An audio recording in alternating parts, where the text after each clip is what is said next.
María, por su parte, guardaba todas estas cosas y las meditaba en su interior. ¿Y qué cosas eran esas? ¿Cuántas cosas habían acontecido en la vida ya de María? Las que reflejan los evangelios y las que no reflejan los evangelios. Pero las que reflejan los evangelios, en concreto, la que está expresando aquí Lucas, nos remonta al momento de la Anunciación. Sería ese momento, cómo lo viviría María. Algo nos dice Lucas, pero ¿qué ocurriría? Porque hoy lo que yo creo que el Señor quiere es que nos metamos en la interioridad de María. Esto sí que es una gracia grande, poder meternos en su corazón, en su interior, en lo que en ella había. Se lo vamos a pedir un poquito, como si pudiésemos atisbar, como así, a distancia, desde la misericordia de Dios, todo eso que acontecía en este corazón tan especial como es el de nuestra Madre. Y recordaría de este momento, porque este momento donde saca estas palabras hace referencia a cuando los pastores estaban dando al niño y lo habían hecho porque el ángel les había anunciado que aquel niño era el Hijo de Dios. Y es este momento. Entonces nos imaginamos ahí a María mirando a Jesús y admirando todo aquello que estaba aconteciendo y que el Señor estaba haciendo en ella, en la historia y en el mundo. Y recordaría y meditaría, y esto es lo que nos quiere decir Lucas, pues ese momento de la Anunciación, el momento de la visitación, cuando se encuentra con Isabel, tantos momentos en donde ella va sintiendo a su hijo que se mueve dentro de ella, ese embarazo único, maravilloso, cómo tuvieron que dejar Nazaret, irse hasta Jerusalén, cómo no encontraron lugar, cómo el padre les había llevado a un pesebre para que allí tuviera a Jesús. Bueno, todo esto dicho así como muy agolpadamente, como muy resumidamente, pero cuánta intensidad de gloria, de presencia de Dios, de la majestad del Señor, ¿verdad? Y todo esto tan desbordante, pues ella lo guardaba y lo meditaba en su corazón. Vamos a ver si podemos pues analizar lo que significa un poquito ese meditar y guardar, que son los verbos que utiliza en esta traducción de la Biblia de Jerusalén Lucas. Dice que por su parte guardaba, como cuando nosotros tenemos así muchas cosas por ahí, por la casa, y entonces cogemos, venga, hoy vamos a hacer operación de guardar, voy a guardar, porque las cosas que guardamos son las cosas que realmente nos importan, porque son las cosas realmente importantes. Lo que no nos parece importante lo descuidamos, pero las cosas que realmente son importantes las guardamos. Voy a guardar este regalo de mi madre aquí en esta caja que para mí es muy especial. Ella las guardaba en esa caja que era su alma, en ese sagrario que era su alma, en realidad. Guardaba y meditaba. Una vez que las guardaba, las acogía y además luego no es que las dejaba ahí para que se empolvaran, sino que las iba meditando en su interior. Digo que podemos distinguir como cuatro fases en este proceso de guardar, de María, de acoger, de María y de meditar. La primera, María se da cuenta de lo que Dios ha hecho. María se da cuenta de esa grandeza de Dios y por eso admira, guarda y alaba, porque ella cae en la cuenta, ¿no? ¿Qué nos pasa muchas veces a nosotros? Que no siempre nos damos cuenta de lo que Dios hace en nuestra vida. Y por eso puede ser que a veces lo que hagamos sea más bien dejarnos algunas veces que alabar, ¿no? Ha salido en la alabanza, como este movimiento en todo momento de mi corazón tiene que ser la alabanza, incluso en las dificultades. Entonces, darnos cuenta, no siempre uno se da cuenta. ¿Y qué pasa si uno no se da cuenta? Pues mira, aunque no te des cuenta en fe, tú sabes que ahí está Dios, que allí está actuando, que allí está haciendo su obra. Luego nos damos cuenta.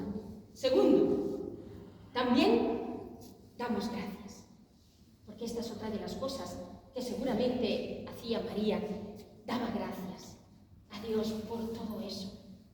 ¿Cómo no agradecer tanto don? ¿Cómo no agradecer, hermano, tanto don como Dios pone en nuestra vida? No pone en tu vida grandes cosas. Despiertas en tu vida realmente a dar gracias a ese Dios maravilloso que está en ti. Da gracias. Da gracias en este momento que el Señor te ha traído en esta mañana por esto, entre otras cosas, para que tú des gracias por todo y en todo. En todo te doy gracias, en todo lo que has hecho, Señor. Tercero, meditaba. Meditaba no como un ejercicio intelectual, sino como un ejercicio de amor. Porque esto es la meditación. Es un ejercicio amoroso, de conocimiento amoroso. Porque el Señor se nos da a conocer internamente y amorosamente.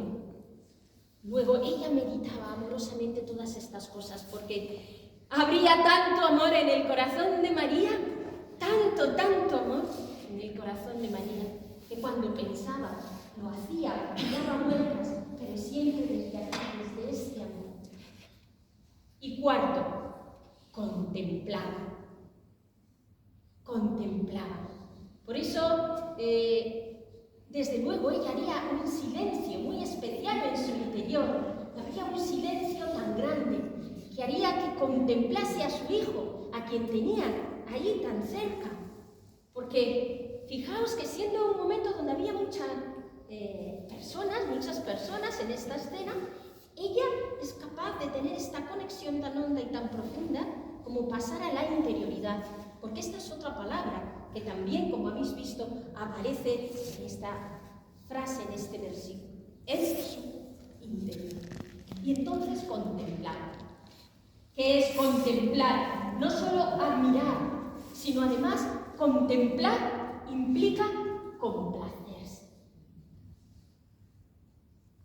Complacerse, ¿verdad?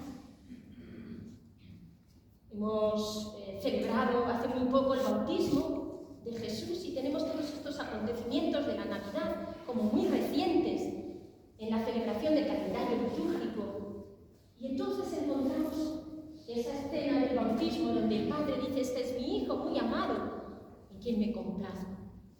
Y como María, al ver al niño, diría: tantas veces se complace en su Hijo, en ese niño pequeño, como se complace una madre, pero todavía mucho más. Tú te complaces en Jesús que está en ti, porque a veces no llegamos quizá a esta parte de la oración que es la de complacernos. Vivir complaciéndonos en lo que Dios hace en nosotros. Mira, Señor, yo he pensado que mi vida sería así, pero yo me complazco en cómo la has llevado. Me complazco en esto que tú me das ahora. Me complazco en lo que tú has hecho y en lo que no has hecho. Me complazco en ti, Señor, al fin y al cabo. Mi amado, mi Señor. Hoy el Señor, desde María y con María, nos dice: te complaces en mí, porque yo me entrego a ti. Encuentras en mí todas tus complacencias. Cuando contemplamos esta escena, nos lleva también, y seguro que resuena en vosotros esta palabra, que es cómo el Señor nos lleva a una profunda intimidad con Él, a una profunda soledad. Profunda intimidad y profunda soledad. La soledad la podemos entender en dos sentidos. Un sentido, digamos, peyorativo y un sentido positivo. ¿En cuanto a qué decimos que puede tener este significado más peyorativo? Pues, ¿cuántas personas están solas? Y hoy las vamos a traer ante el Señor muy especialmente. Muchas personas están solas. Ancianos, los vamos a traer hoy especialmente en esta intercesión. Hoy en día que se aísla a los ancianos, sin embargo, en la sociedad judía, los ancianos eran los que formaban el Sanedrín, porque la ancianidad significaba sabiduría y los ancianos eran un tesoro. Pero esta sociedad de una manera o de otra, aísla a las personas mayores porque piensa que ya no valen, que lo único que ya tienen que hacer es esperar el momento de morirse. Pero esta no es la mirada de Dios. Y entonces sienten esa terrible soledad porque no hay personas que muchas veces les acompañan o que son abandonados por distintas circunstancias. Pero en realidad hay ahí esa sabiduría. ¿Y cuántas cosas puede hacer una persona mayor? Muchas veces muchas más que una joven. Todos somos valiosos, joven, de mediana edad, mayor, pero los ancianos pasan tanta soledad. Esta es una realidad de la soledad, ¿no? Los presos que están en la cárcel, sí, están presos, porque habrán hecho lo que hayan hecho, no lo justificamos, pero también en ellos muchas veces será esta soledad, y Dios nos llama a acompañar a estas personas. Las personas que están solteras, ¿no lo habéis pensado alguna vez? Y que han deseado casarse, y sin embargo no han elegido esta soltería. Y no tienen a esa persona a su lado, que desea su corazón, pero que no está ahí. A veces la soltería se estigmatiza. Aquel que se ha quedado solo se estigmatiza. Se le ha pasado la edad. Estigmatizamos muchas veces a estas personas que en su corazón realmente han deseado y no pueden tener esa compañía semejante por las circunstancias que sean. ¿Cuánta soledad se lleva en este mundo calladamente? La soledad a veces se lleva de forma vergonzosa, parece algo vergonzoso. Parece algo que, ¿cómo voy yo a confesar que estoy solo? Porque esto está significando que no soy amado, que no debo de valer. Si estoy solo, esto es lo que subjetivamente se le impone a la persona que está sola. Vuelvo a repetir, por las circunstancias que sean, en las que no entramos. Los niños que sufren acoso. Si es terrible para un adulto llevar la soledad, ¿cuánto para un niño al que se le aísla y al que además continuamente se le está no solo marginando, sino generando sobre él violencia en muchas ocasiones? ¿Cuánta soledad que puede llevar incluso hasta el suicidio de esos niños? Esta terrible soledad en este sentido entendido. Pero también hoy el Señor quiere recoger la nuestra y curar tantos momentos de soledad por los que pasamos, que nos dejan heridas como la susceptibilidad, nos dejan heridas como el aislamiento, como la desconfianza, como la inseguridad. Y el Señor quiere entrar en lo más profundo de tu soledad, porque ¿quién puede llenar nuestra soledad? Sino solo Cristo, porque Él es nuestra ayuda semejante. Y estemos casados, solteros, consagrados, viudos. Nadie puede llenar tu corazón que no sea el Señor.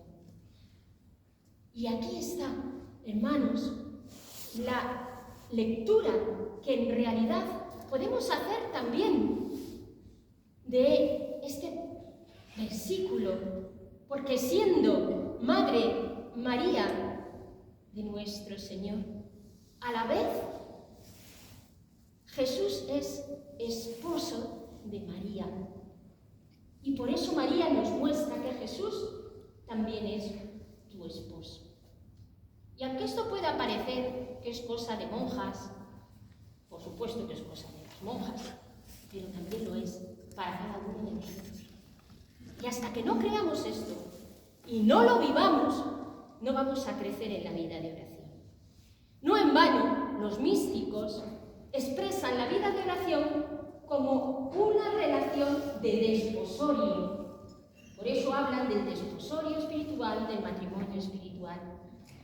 Pero no porque sea una gracia inalcanzable, sino porque es una vivencia de este desposorio que Cristo quiere establecer con todo hombre y que Cristo quiere establecer contigo, que ha establecido contigo en esta clave de alianza que nos presenta la palabra de Dios. Fijaos, hermanos, que habiendo preparado, orado al menos, esta enseñanza, antes de ver las lecturas de hoy, esta mañana, cuando me he puesto a meditar las lecturas, yo dudando también de lo que el Señor quería hoy transmitir, el Señor me confirma de una manera portentosa qué es esto, lo que el Señor nos quiere comunicar. Porque las lecturas de hoy van de esto, y lo vamos a escuchar en la Eucaristía. Van del Cristo esposo.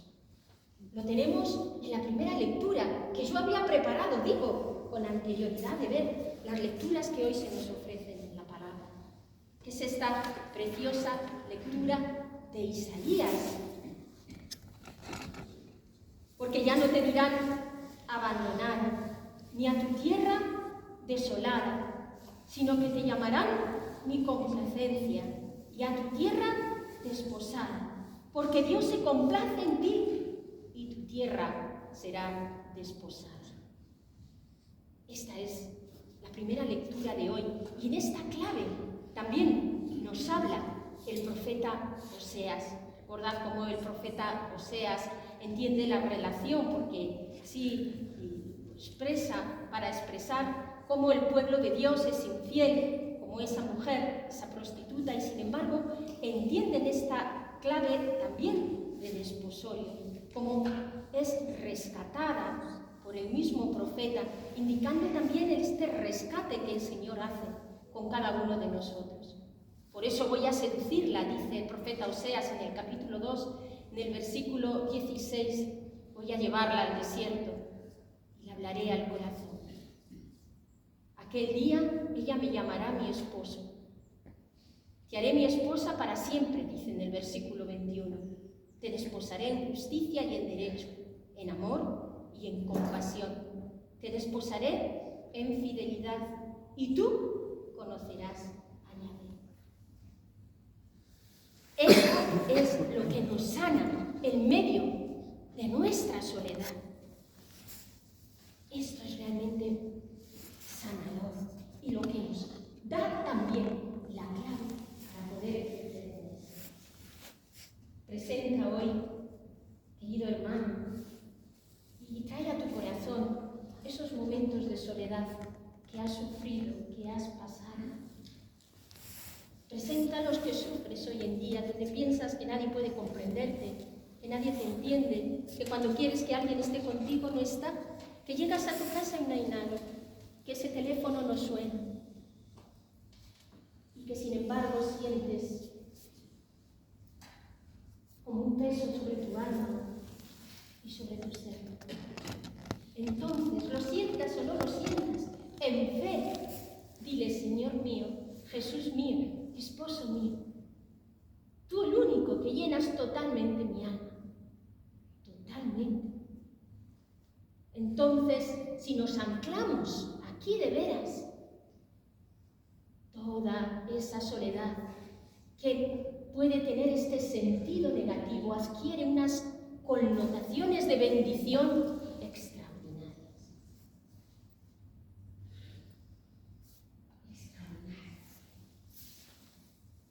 Es por tanto así desde aquí, desde esta soledad sanada por la presencia de nuestro Jesús, esposo, desde aquí, desde donde vamos a clamar para orar por los demás. Y lo vamos a hacer porque tenemos la certeza de que todo hombre y mujer de este mundo está llamado a que en su más profunda soledad, que quiere satisfacer o que quiere acallar, con cosas varias, con todas las cosas de este mundo, llámese como sea, a veces buenas y otras malas, pero o sean las que sean, en el fondo es un grito desde lo más hondo de cada ser humano, el grito del ser humano por decir estoy solo y necesito estar en relación con... Y es por este grito y por este deseo, por este convencimiento, por el que sabemos que las personas, que toda persona, por muy alejada que la veamos del Señor, le necesita a Él, el único que nos da la plenitud.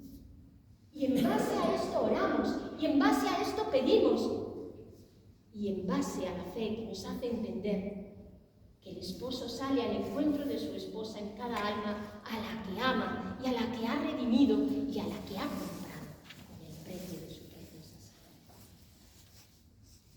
Hoy acogemos, por tanto, esta bendición del Señor, la guardamos en nuestro corazón y la elevamos con María.